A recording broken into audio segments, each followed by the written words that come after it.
Tensions are rising between Egypt and Israel as Israeli leaders insist on going ahead with a military offensive along the Rafah border crossing with Egypt. Cairo has repeatedly warned that such an aggression would lead to further bloodshed against the over 2 million Palestinian civilians already suffering in Gaza. It would also lead to the displacement of hundreds of thousands of Palestinians across the Rafah border into Egypt, something Egyptian President Abdel Fattah el-Sisi has stressed several times that he will prevent from happening.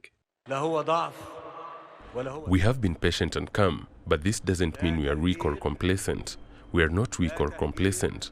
No displacement for the Palestinians in Gaza to Egypt. This is a red line for us.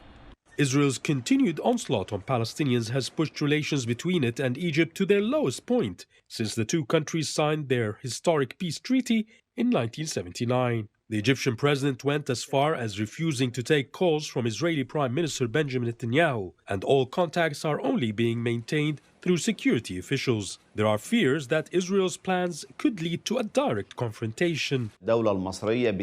Egypt has threatened to freeze the peace agreement with Israel, which will have a huge ripple effect on the region, causing major instabilities.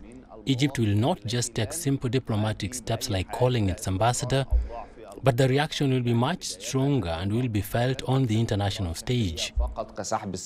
Meanwhile, Egypt's military has been on high alert at the border, but Cairo has denied recent media claims that it's preparing refugee camps in the Egyptian Rafah region, saying the satellite images released by international media outlets are old footage not related to the Palestinian issue.